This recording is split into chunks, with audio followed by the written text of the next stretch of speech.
The Air Force and the Army were fighting over C-130 control.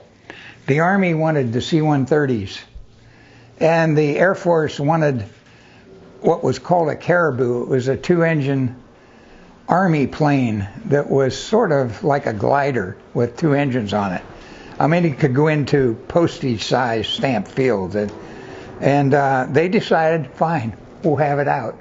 We'll find out who can do the most, whatever. Yeah. Now, there's no way in hell that a C-130 can land where a Caribou does. But the Caribous can't carry the amount of weight that the C-130s do. So what they decided to do was, fine, Caribous, you get to go to Arkansas out here in the boondocks.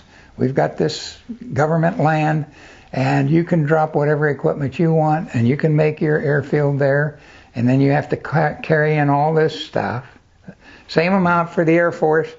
You got to drop your troops and make an airfield for yourself, and when you have all the same amount of weight that has to get in there, and then we'll see who's got what, and whoever wins gets the whole lot. You get the C-7 Caribous and you get the C-130s, and you have it all. Okay, fine. So my pilot was not a very good stick man. He's and the plane, he was either right with it or just slightly behind it, mentally, and he was sort of did irrational things at times. So you had to really keep a close eye on him. Fortunately, the co-pilot and I, both second lieutenants, and he was a senior captain, we had decent judgment where he didn't. And so we kept him out of trouble a lot. But when I volunteered to go to Vietnam, one of the reasons was I wanted to get away from this guy. And it ended up being good, because later on, this guy ran his crew into a mountaintop in Taiwan, doing something stupid, which the co-pilot and I had gone off our different ways, and had we been there, we probably wouldn't have allowed him to do this stupid thing. Somehow, we'd have been in his face, or convinced him otherwise. Anyhow, back to this Arkansas exercise thing.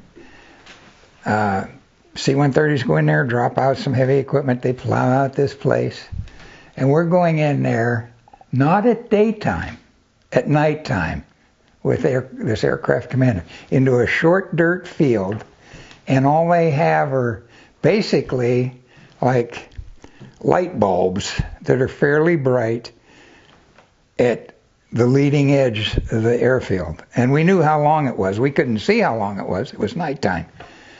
But this guy that we were with said, I'm going to try to put out those lights, because I know that if I go too far down, we're going to go out into the Tules, and I'm going to have an accident on my record, and I'm not going to get promoted to major, was his thinking. He kissed ass all the time, just so he could make the next rank. Anyhow, we get out there, by God, when he hit, it was like a controlled crash landing. Boom! And we go airborne, and while I was airborne, we're in full reverse thrust with the props, Kwam! And it didn't break the wings off. But I've seen a 130 before where they did land so hard that it broke off a wing. We were carrying these wooden boxes that was simulating ammunition, but they were filled with gravel, so that each one of them weighed the exact same amount as a regular M1 ammunition would be, which I guess is 30 caliber stuff. So we were heavy going in there, but we got it out of there. We got out safe, but that was an experience.